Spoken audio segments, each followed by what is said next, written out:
하나님의 말씀을 보시도록 하겠습니다. 고린도전서 15장 9절에서 11절까지의 말씀이 되겠습니다. 고린도전서 15장 9절입니다. 나는 사도 중에 가장 작은 자라. 나는 하나님의 교회를 박해하였으므로 사도로 칭함받기를 감당하지 못할 자니라. 그러나 내가 나 된 것은 하나님의 은혜로 된 것이니 내게 주신 그의 은혜가 헛되지 아니하여 내가 모든 사도보다 더 많이 수고하였으나 내가 한 것이 아니요 오직 나와 함께 하신 하나님의 은혜로라. 그러므로 나나 그들이나 이같이 전파하며 너희도 이같이 믿었느니라. 아멘.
다 같이 하나님 앞에 다시 한번 기도드립니다. 할렐루야. 살아계셔서 오늘 이 시간에도 영광을 받으시기에 합당하신 주님을 찬양하기 위하여 주의 귀한 종들로 하여금 찬양을 준비하고 또 하나님 앞에 올려드릴 수 있도록 하셨으니 감사드립니다. 찬양을 드릴 때마다 믿음으로 성령께서 주시는 은혜 가운데 주를 높이 찬양할 수 있는 저희들이 되게 하시고 이 세상을 살아가는 모든 날에 언제 어떠한 형편에 처해 있든지 간에 우리 아버지 하나님 앞에 늘 찬양할 수 있는 주의 자녀들이 되게 하시옵소서. 함께 하신 모든 성도들에게도 가정에서나 일터에서나 어디에서나 늘 주님을 찬양하는 귀한 은총을 주시옵소서. 부족한 종이 말씀을 들고 섰사오니 인간의 연약한 모습은 가리우시고 하나님의 귀한 은혜의 말씀이 강력하게 선포되어지는 시간이 되게 하셔서 남녀노소 모든 형제와 자매들이 말씀의 큰 은혜를 받는 시간이 되게 하시옵소서. 예배의 시종을 주께 맡겨오며 예수님의 이름으로 감사하며 간절히 기도 올리옵나이다. 아멘. 오늘 시간에는 고린도전서 15장 9절에서 11절까지 있는 말씀을 가지고 은혜 받은 자의 세 가지 증거라는 제목으로 말씀을 보겠습니다. 어떤 시골 교회에 수줍음이 많기로 소문이 난 김아무개라고 하는 여집사님이 계셨습니다. 어느 날 구역 식구들과 함께 봉사활동을 나가게 되었는데 착실하고 믿음 좋기로 소문난 김 집사님이 대표 기도를 하게 되었습니다. 떨리는 가슴으로 앞으로 나가서 마음을 가다듬고 기도하기 시작을 했습니다. 사랑의 주님 감사합니다. 기도는 간절했고 은혜가 넘쳐서 모든 성도들이 다 은혜를 받고 있었는데 너무 긴장해서 그런지 기도의 마지막 부분에 이르러 예수님의 이름으로 기도합니다 라고 마쳐야 되는데 그만 예수님의 이름을 잊어버리고 말았습니다. 김 집사님은 얼굴이 빨개지게 되었고 모두들 앉아있는 구역 식구들이 주여 주여만 하고 있었는데 이와 같이 김 집사님이 드디어 입을 열게 되었습니다. 뭐라고 했는고 하니 그때 무리를 걸으신 그분의 이름으로 기도합니다. 이렇게 기도를 마치게 되었습니다. 여러분들 우리가 정말로 긴장을 하다가 보면 알고 있는 이야기도 잊어버릴 수가 있고 또 교회를 오래 다닌 집사님들이라 할지라도 예수님 이름도 까먹을 수가 있다 라고 하는 것을 우리가 생각을 하게 되어집니다. 제가 전도사로 부교육자로 일을 했던 대구의 모 교회에 대신방이 있었습니다. 신방을 다 마치고 마지막에 저희 집에 오셔서 결혼을 한 지 얼마 되지 않은 저희 집에 오셔서 담임 목사님이 예배를 인도하시는데 우리 교회를 나온 지 그야말로 한 5년 정도를 한 번도 새벽기도도 안 빠지고 나오시자마자 모든 예배 시간에 다 나오셨던 연세가 그 당시에 한 60이 가까이 된 여집사님이 계셨는데 그분에게 이제 목사님께서 기도를 시키게 되었습니다. 평상시에 그분이 신방을 계속 따라다니는 신방대원으로 열심히 따라다니시면서도 말씀하기를 전도사님, 목사님한테 꼭 부탁 좀 해주세요. 신방하다가 제발 저한테 기도 좀 안 시키도록 그렇게 꼭 부탁을 해야 제가 신방 다니겠습니다. 제가 목사님한테 분명히 말씀을 드렸습니다. 목사님, 저 집사님은요 기도시키면 큰일 납니다. 기도시키면 교회 안 나온다고 그랬으니까 목사님 제발 기도시키지 말아주세요. 목사님 알았다고 분명히 그랬거든요. 그런데 이 양반이 그냥 목사님도 신방 여러 가정을 하다가 보니까 잊어버리셨는지 해필이면 저들 집에 왔을 때 그분에게 기도를 시켰습니다. 제가 보니까 이 양반이 얼굴에 그냥 땀이 삐직삐직 나더라고. 기도를 하긴 해야 되겠는데 할 자신은 없고 그래서 이 집사님이 제가 보니까 하나님 아버지 그 소리를 하고 말을 안 하는 거예요. 그 다음에 절대 한 말도 못 하는 거예요. 깜짝 놀라가지고 목사님께서 저한테 이렇게 눈짓을 하셔서 제가 대신 기도를 했던 기억이 있습니다. 여러분들 기도라고 하는 게요 목사님들은 기도 잘하실 것 같으죠. 우리 연합 예배 드릴 때에 목사님 준비 안 된 목사님한테 기도시키면 그 양반도 당황을 많이 하시더라고요. 또 우리 연합 기도회 할 때 합심 기도하고 이렇게 제목을 줘서 기도하게 될 때 우리 목사님들 중에 꼭 회장이나 이런 분들이 당부를 하기를 1분만 기도하세요. 나라와 민족을 위해서 1분, 부천 시민을 위해서 1분, 뭐 이런 식으로 제목을 주고 1분만 하라고 하는데 또 어떤 분들은 한 10분은 하는 것 같아. 살판 났다고 그러고 하는지 그냥 계속 기도를 하시면 저기 옆곡에 가면 동광교회라고 있어요. 유철락 목사님이라고 아주 재미있게 설교를 잘 하시는데 그분이 그 양반 뒤에 가서 막 소매를 잡아당기더라고. 제발 빨리 내려오라고. 여러분들 하여간 기도는 어떤 분은 방황을 해가지고 1분도 못하는 분들도 계시고 어떤 분들은 살판 났다고 10분 이상 하는 분들도 있습니다. 하여간 여러분들 오늘 본문에 있는 말씀을 보게 되면 고린도 교회를 향한 그런 말씀이 되겠는데요. 여러분들 우리가 잘 알고 있는 대로 이 고린도 교회라고 하는 이곳은 하나님의 은사를 받은 성도들이 많이 있었다 이렇게 주장을 되는데 고린도전서를 보게 되면 방언을 하는 사람, 방언 통역을 하는 사람, 병을 고치는 사람, 귀신을 내쫓는 사람, 각양각색의 은사를 받은 사람들이 많이 있었습니다.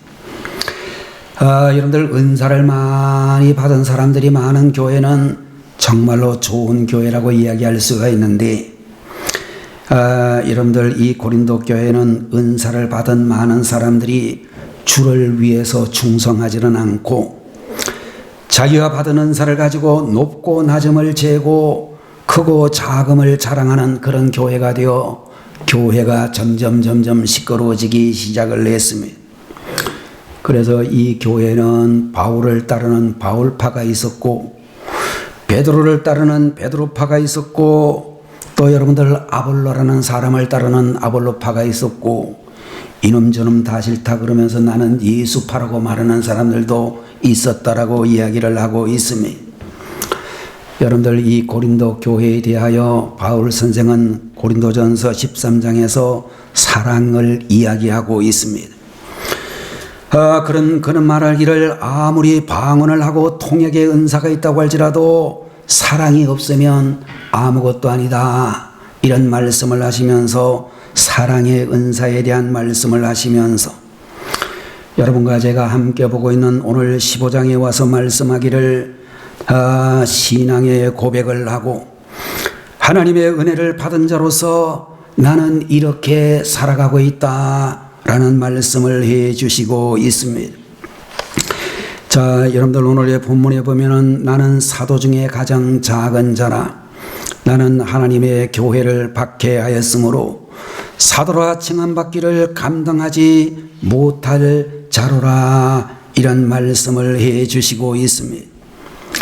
오늘 여러분과 제가 보고 있는 고린도전서 15장 9절에서 11절까지 말씀을 가지고 하나님의 은혜를 받은 사람은 어떤 증거를 가지고 있는가 라는 것을 생각하게 되는데 첫 번째로 하나님의 은혜를 받은 증거로 겸손한 자세를 가져야 한다라고 우리에게 가르쳐 주시고 있습니다. 9절 말씀에 나는 사도 중에 지극히 작은 자라 내가 하나님의 교회를 박해하였으므로 사도라 칭함받음을 감당하지 못할 자니라 이렇게 말씀을 해 주시고 있습니다.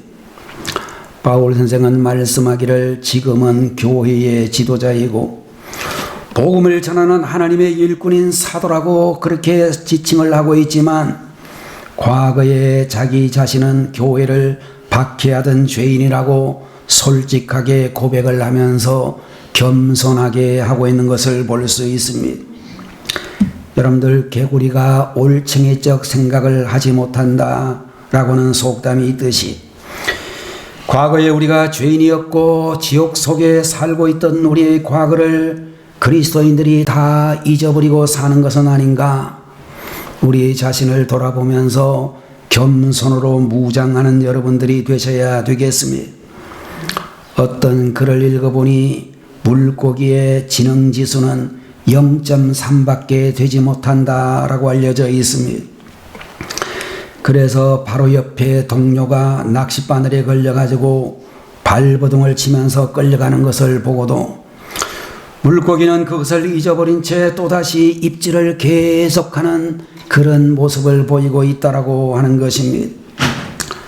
어떤 분이 우스갯소리로 이야기하기를 우리나라 정치인의 지능지수도 물고기와 같이 0.3에 불과하다 이렇게 말하는 분들이 있는데 동료 정치인들이 뇌물을 먹고 감옥에 끌려가는 것을 보면서도 나는 괜찮다라는 생각을 하면서 또다시 뇌물을 먹는 사람들이 많다는 것입니다.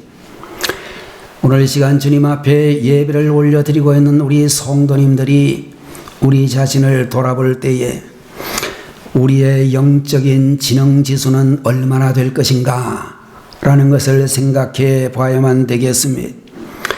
찬송가에 보면 나 같은 죄인 살리신이라고 하는 그런 유명한 찬송이 있는데 여러분들 그 가사에 보게 되면 나 같은 죄인 살리신 주원에 놀라워 잃었던 생명 찾았고 광명을 얻었네 라고 하는 그런 가사와 큰 죄악에서 건지신 주원에 놀라워 나 처음 믿은 그 시간 귀하고 귀하다 라는 그런 가사가 있는 것을 볼 수가 있을 것입니다.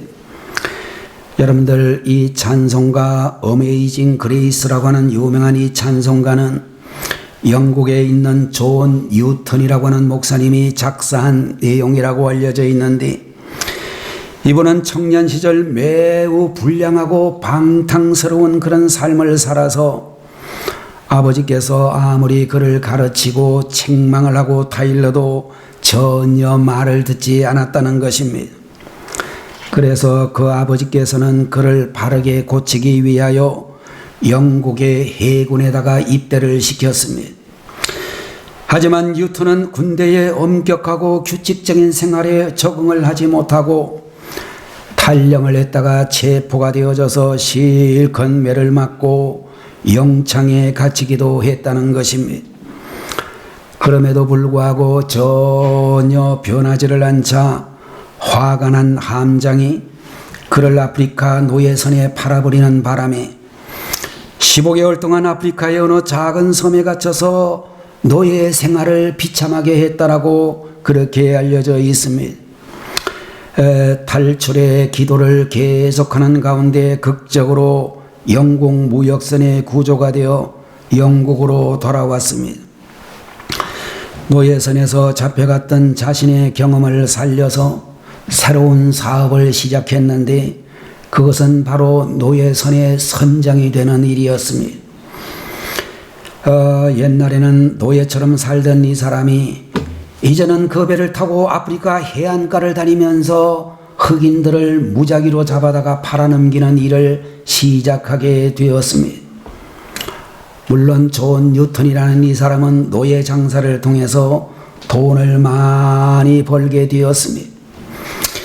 그러나 사람들을 팔아먹는 인신매매는 사람을 죽이는 것 이상으로 나쁜 일이다 라고 생각을 할 수가 있는데 그러던 어느 날 그는 바다 위에서 심한 폭풍우를 만나게 되었습니다. 다 죽게 되어진 위기의 순간에 그는 하나님 앞에 꼬꾸라지고 하나님 앞에 이렇게 기도했습니다. 하나님 제발 살려주십시오. 하나님이 살려주시기만 하면 이번에는 제가 정말로 새 사람이 되겠습니다. 그렇게 기도를 했는데 하나님께서 이와 같은 망나니의 기도도 들으시고 그는 살아나게 되었습니다. 이때에 하나님의 진정한 은혜를 깨달은 존 뉴턴이 완전히 변화를 하게 되었고 불량배요 말썽꾸러기요 악한 인신매매범이 참으로 진심으로 예수님을 믿고 신학교를 나와 목사님이라고는 전혀 새로운 사람이 되었습니다. 존 뉴턴 목사님은 나이가 들어갈수록 기억력이 쇠퇴해지는 속에서도 항상 설교 중에 하시는 말씀이 있었는데 내가 다른 것을 다 잊어버린다 할지라도 이 한 가지만큼은 결코 잊어버릴 수가 없습니다. 그것은 내가 과거에 너무나 큰 죄인이었다는 것과 그럼에도 불구하고 예수님은 나의 구세주가 되신다는 것입니다.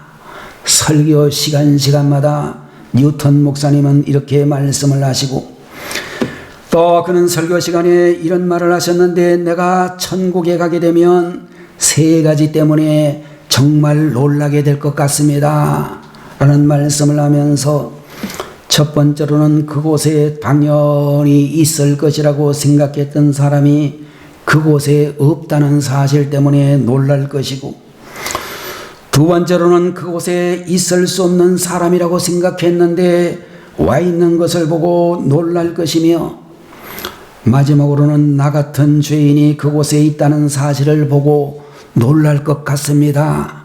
이렇게 설교를 하셨다라고 하는 것입니다. 여러분들, 한마디로 과거에 죄인이었다는 사실을 잊지 않은 겸손한 자세를 그는 가지고 있었다라고 하는 것입니다. 예수께서 말씀하시기를 천국은 바리새인과 같이 자기 의가 강한 교만한 사람은 절대 들어가지 못한다라고 하시면서, 반대로 세리와 창기와 같이 겸손하게 자기 죄를 뉘우치면서 회개하는 사람은 천국에 들어간다라고 분명히 우리에게 말씀해 주셨습니다. 여러분들, 우리의 지나간 삶을 돌아보게 되면 우리도 역시 큰 죄인이었고 용서받기가 어려운 죄인이었습니다. 그러므로 누가 누구를 정죄하고 비판을 할 수가 있는가? 그런 자격 있는 사람이 이 세상에는 존재하지 않는다라고 하는 것입니다. 예수님이 우리의 구세주가 되셔서 십자가에서 흘리신 보혈로 우리의 모든 죄를 용서하시고 우리를 의롭다라고 말씀해 주셨습니다. 하나님의 은혜가 아니었다면 우리는 하나님의 자녀라고 하는 새로운 생명의 자리에까지 결코 이를 수가 없었을 것입니다. 여러분들, 그런 의미에서 우리들은 겸손하게 자신을 돌아볼 수 있는 분들이 되셔야 되는 것입니다. 은혜를 받은 두 번째 증거는 감사할 줄 아는 것이다 라고 우리에게 말씀을 해 주시고 있습니다. 10절 상반절에 있는 말씀에, 그러나 내가 나 된 것은 하나님의 은혜로 된 것이니 라는 말씀이 나타나고 있는데, 지금 이 시간에 이 자리에 하나님께서 오게 하여 주셨기 때문에 우리가 이 자리에 있다는 사실을 절대로 잊어서는 안 될 것입니다. 어떤 죄수가 감옥에 있는데 아내로부터 편지를 받게 되었습니다. 그의 아내는 편지에서, 여보, 텃밭에 감자를 심고 싶은데 언제 심는 게 좋을까요? 감옥 밖에 있는 부인이 감옥 속에서 옥살이를 하고 있는 남편에게 그런 편지를 보냈습니다. 그런데 여러분들, 그때 당시만 해도 옛날이라 밖에서 보내는 편지가 다 감옥으로 들어가는 그 편지는 검열을 한다라는 사실을 알았던 이 죄수가 뭐라고 답장을 썼는고 하면, 여보, 우리 텃밭은 어떤 일이 있어도 파면 안 돼요. 거기에다가 내 총을 모두 묻어놓았기 때문이요 라고 그렇게 부인에게 편지를 썼습니다. 며칠이 지난 후 그의 아내가 또 편지가 왔는데 수사관들이 6명이나 와서 우리 텃밭을 구석구석 다 파헤쳐 놓았어요. 그렇게 편지가 왔는데 죄수가 즉시 답장을 써보내기를, 이제는 됐소. 지금이 감자를 심을 때요. 그렇게 이야기를 했습니다. 감옥에 있는 이 남편이 생각할 때에 아내 혼자 텃밭을 갈아엎는다는 것은 도무지 할 수 없다는 것임을 알고 그야말로 그런 소리를 해가지고 감자밭을 다 갈아 놓았다는 것입니다. 여러분들, 우리들이 분명히 알아야 될 것은 이와 같이 살아있는 것으로만 해도 우리들은 감사해야 되고, 우리의 자녀들을 통해서, 여러분들 우리의 모든 사업장을 통해서 감사드릴 수 있는 그런 분들이 되셔야 되겠습니다. 오래전 2002년도 영국의 BBC라고 하는 방송이 영국인 100만 명을 대상으로 설문조사를 실시했는데, 설문의 질문의 내용이 뭐냐면, 영국 역사상 가장 위대한 지도자는 누구인가? 라고는 그런 질문을 하게 되었는데, 이 조사에서 1위를 차지한 사람은 윈스턴 처칠이라고는 2차 세계대전 당시 영국의 수상이라고 영국인들은 대답을 했습니다. 그러나 그의 학창 시절의 생활 기록부를 보게 되면 이 처칠이라는 사람이 대단히 엉망진창이었던 것을 알 수 있는데, 선생님이 쓰시기를 뭐라고 썼는가 하면 품행이 나쁘고 믿을 수 없는 아이, 희망이 전혀 없으며 다른 아이들과 싸움질만 일삼는 문제아라고 처칠에 대한 생활 기록부에 그렇게 쓰여져 있었습니다. 우리 집에도 손자는 녀석들이 있어서 학교에서 성적표를 받아보고 통지표를 받으면 뭐라고 썼나 봤어요. 공부 잘하는 애들이나 공부를 못하는 애들이나 제가 보니까 요새 우리 선생님들이 좋은 말 써주려고 굉장히 애를 많이 쓰는 것 같더라고요. 공부를 못해도 얘는 돌대가리입니다 이렇게 쓴 건 하나도 못 봤고, 그래도 친구들과 교제를 잘한다고, 사교성이 좋다고 이런 걸 쓰든지, 아니면 운동 영역이 굉장히 괜찮은 친구라고 그렇게 또 이야기를 하든지 좋은 말 쓰려고 요새 선생님들은 애를 쓰는데, 철치를 다니면 도대체 어떤 사람이었는지 이놈은 품행이 나쁘고 믿을 수 없는 놈입니다. 희망이 전혀 없는 사람이고 다른 아이들과 싸움질 만한 깡패 같은 놈입니다 이렇게 써놨다는 것입니다. 성적도 초라해가지고 지리 점수는 겨우 낙제를 면할 정도였습니다. 이 처칠은 삼수 끝에 샌드허스트라고 하는 육군 사관학교에 입학할 수가 있었습니다. 그러나 수십 년의 세월이 지나고 지금은 영국의 세계적인 문학가 셰익스피어를 제치고 영국 사람들이 가장 존경하는 그런 인물이 되었다라고 그렇게 이야기를 하고 있습니다. 처칠의 능력은 어디에서 나왔는가라고 할 때에 그는 한마디로 철저한 기도의 사람이었다라고 말하고 있습니다.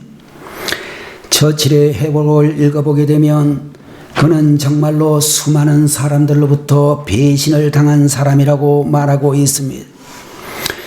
그럼에도 불구하고 이 처칠은 전쟁터에서나 국회에서나 늘 머리를 숙이고 하나님 앞에 기도하며 하나님의 도움을 구하는 지도자였다라고 말하고 있습니다. 여러분들, 우리 하나님께서는 기도하는 사람에게 무한대의 능력을 주시는 하나님이시다, 그렇게 분명히 믿는 것입니다. 하나님 앞에 기도했을 때에 희망이 없던 소년이었던 이 처칠이 대영 제국에 희망을 주는 지도자로 변신할 수가 있었습니다. 여러분들, 사도 바울은 본래 하나님의 교회를 핍박하던 사람이었습니다. 그러던 그가 변하여 이제는 예수 그리스도의 사도라고 하는 영광스러운 직분을 가지게 되었습니다. 그것이 전적으로 예수님 때문에라고는 하나님의 은혜라고 하는 것을 오늘의 본문 말씀 속에서 고백을 하고 있는 것을 볼 수 있습니다.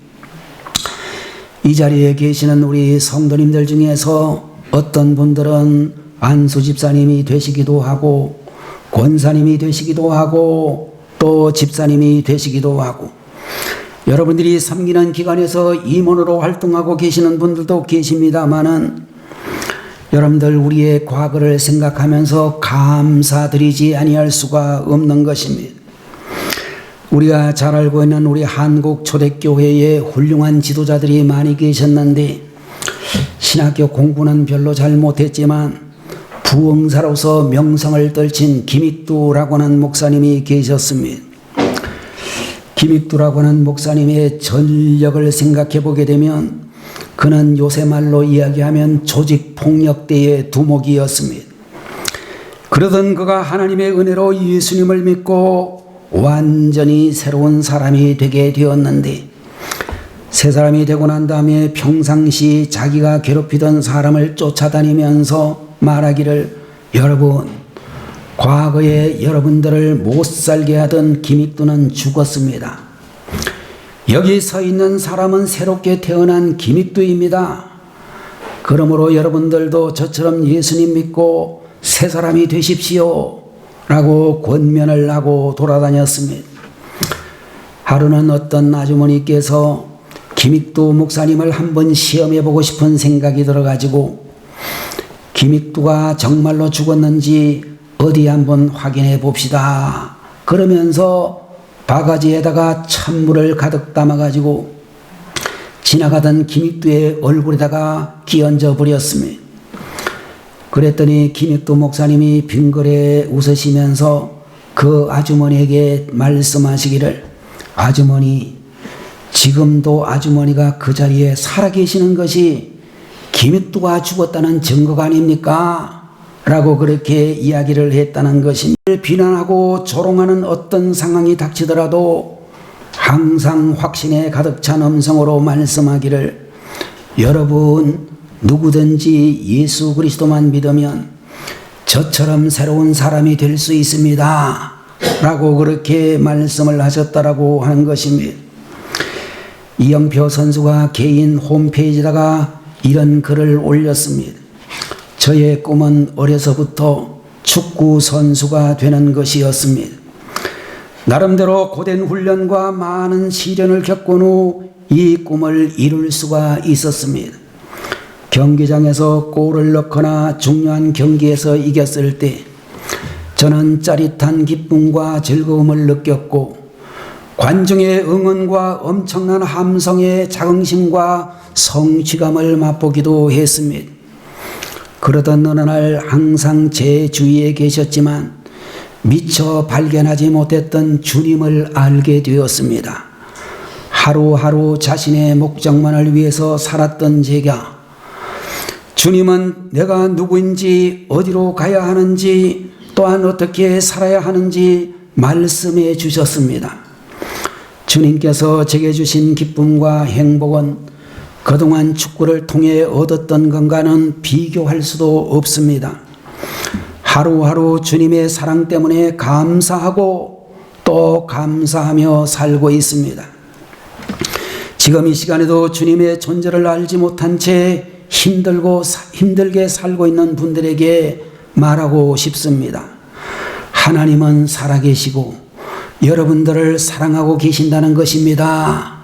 이런 글을 그의 홈페이지에다가 기록을 해 놓았습니다. 지금 현재 내가 어떤 상황에 있다고 할지라도 하나님께서 여기까지 온 것은 하나님의 은혜이며 하나님의 축복이 있기 때문인 것을 믿고 감사하는 마음이 우리에게 있어야 될 줄로 믿는 것입니다. 살아있는 자체가 감사하다는 것을 기억하시고, 내가 나 된 것이나 하나님이 내게 주신 직분이나 하나님이 내게 맡기신 사명은 내가 잘나서 받은 것이 아니라 전적으로 하나님의 은혜로 주어진 것임을 믿고 감사하는 주의 자녀들이 되시기를 축원합니다. 은혜를 받은 세 번째의 증거는 충성하는 일꾼의 모습을 가져야 된다는 것입니다. 소망이 있는 미래를 위해서 해야 될 일은 충성이다. 그렇게 이야기할 수 있을 것입니다. 사도 바울은 믿음, 소망, 사랑 이 세 가지는 항상 있을 것인데 라는 그런 말씀을 고린도전서 13장에서 해 주시고 있습니다.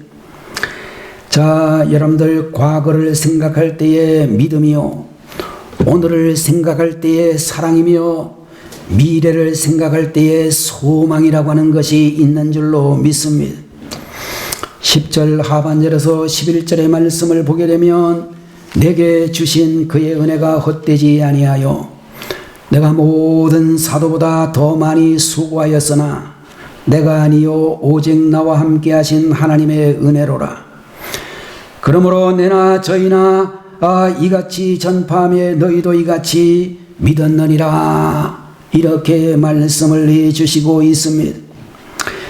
여호와께서 내게 주신 모든 은혜를 무엇으로 보답할꼬? 라고 하는 말씀이 시편 116편 12절에 나오는 말씀인데, 바울 선생은 하나님의 은혜에 감사하면서 그 은혜에 보답하는 충성된 일꾼으로 살기를 결단했다라고 하는 것입니다. 여러분들, 죄를 짓지 않기 위해서 내가 무슨 일을 하지 말아야 될 것인가 라는 그런 자문을 할 것이 아니라 오히려 내가 죄를 짓지 않기 위해서 무슨 일을 해야 될 것인가? 이런 질문을 하는 것이 더 중요하다라고 하는 것입니다. 전에도 말씀드린 기억이 있습니다마는 김천에, 경상도 김천에 한 설렁탕집이 있었는데 이 집은 항상 최고의 재료를 쓰는 그런 집이었습니다. 예수님이 드셔도 만족해 하실 만한 설렁탕을 끓인다는 것이 집주인의 사업 목표였습니다. 그래서 주재료가 되는 뼈와 고기는 물론이요, 양념과 무와 배추도 가장 좋은 그런 품질의 것을 사서 사용했습니다. 그런데 어느 날 국물이 뽀얗게 나와야 되는데 누런 국물이 나오는 것을 보고 놀랐습니다. 24시간은 끓여야 되는데 큰일 났다 싶어서 뼈를 대주는 사람에게 전화를 드렸더니 그 주인이 말하기를 죄송합니다. 아무래도 물건이 바뀌었나 봅니다. 사장님, 오늘만 크림을 타시죠. 그렇게 이야기를 했습니다. 크림을 타게 되면 국물이 뽀얗게 된다고 하는 것은 설렁탕집 이 주인도 잘 알고 있는 이야기였습니다. 그러나 성실하고 믿음이 좋았던 이 주인은 결코 그렇게 할 수가 없었습니다. 그는 크림을 타는 대신에 가게문에다가 게시문을 하나 써붙였는데 오늘은 설렁탕 재료가 좋지 못해서 쉽니다. 죄송합니다. 라고 하는 그런 게시문을 달아붙였다는 것입니다. 고객을 예수님처럼 모시는 이 정직한 마음과 주인의 행동은 많은 사람들을 감동시켰다라고 하는 것입니다. 여러분들, 우리는 죄를 짓지 않기 위해서 무엇을 하지 말까? 그런 자문자답을 하지 말고 오히려 내가 죄를 짓지 않기 위하여 무엇을 해야 되는지를 생각해야 될 것이라고 믿는 것입니다. 오늘 우리가 만나고 있는 바울 선생은 어떤 사도보다 더 많이 수고하였다라고 말씀하고 있습니다. 그는 많은 핍박을 받았고 매도 수없이 맞았으며 밤에도 여러 번 갇혔고 생명의 위협도 수없이 많이 받았으며 때로는 죽기도 하고 굶주리기도 하고 헐벗기도 했다. 그런 이야기를 쓰고 있습니다. 그럼에도 불구하고 바울은 이 모든 수고까지도 하나님의 은혜입니다. 이렇게 고백을 하고 있는 것입니다. 내가 수고하는 것도 오직 나와 함께 하신 하나님의 은혜라고 저는 믿음으로 고백을 하고 있습니다. 여러분들, 우리들은 무엇이든지 잘되고 형통해야 하나님의 은혜를 받은 것처럼 생각하는 사람들이 많습니다. 건강이 회복되고 나서야 비로소 하나님의 은혜를 받았다라고 생각하는 분들이 많은데 실패를 했다가 성공하고 난 뒤에 하나님의 은혜를 받은 것처럼 생각하는 분들이 많이 계시는데 사실은 그렇지 않다는 것입니다. 여러분들, 건강이 유지되고 있는 것을 감사해야 되고 지금 내가 현상유지라도 하면서 살고 있다는 사실을 감사할 수 있는 분들이 되셔야 된다는 것입니다. 오늘 여러분과 저에게 고린도전서 15장 9절에서 11절에서 말씀하기를 은혜 받은 세 가지 증거를 말씀하고 있습니다. 첫 번째로는 겸손한 자세를 가져야 된다고, 두 번째로는 감사할 줄 아는 마음을 가져야 된다라고, 그리고 주님이 우리에게 베푸신 것을 어떻게 보답할꼬라는 마음을 가지고 충성하는 자세를 가져야 된다라고 말씀하고 있습니다. 여러분들, 오늘 본문에 있는 말씀처럼 겸손하게 감사하며 끝날까지 충성하며 살아가는 은혜 받은 자의 세 가지 증거를 가진 주의 종들이 되시기를 축원합니다. 기도하겠습니다. 거룩하신 하나님 아버지, 은혜 받은 자가 가지고 있는 세 가지 증거를 가르쳐 주시니 감사합니다. 첫 번째로는 겸손한 자세, 두 번째로는 감사할 줄 아는 자세, 세 번째로는 충성하는 자세라고 말씀하셨습니다. 우리 아버지 하나님, 이와 같은 마음가짐을 가지고 끝까지 하나님께서 우리에게 맡겨주신 사명과 직분에 은혜받은 자로서 충성하며 하나님 앞에 나아가는 자들이 되게 하시옵소서. 예수님의 이름으로 간절히 기도 올리옵나이다. 아멘. 다 같이 기도하겠습니다. 지금은 길이요 진리요 생명이 되시는 우리 주 예수 그리스도의 무한하신 은혜와 하나님 아버지의 극진하신 사랑하심과 오늘도 저희들에게 오셔서 감동 감화해 주시는 성령님의 놀라우신 은총이 이 시간 주님 앞에 예배를 올려드리면서 은혜받은 자의 세 가지 증거를 마음에 담고 세상을 향해 나아가는 믿음의 귀한 자녀들 머리 위에 지금부터 영원 무궁토록 함께 계시기를 간절히 축원하옵나이다. 아멘.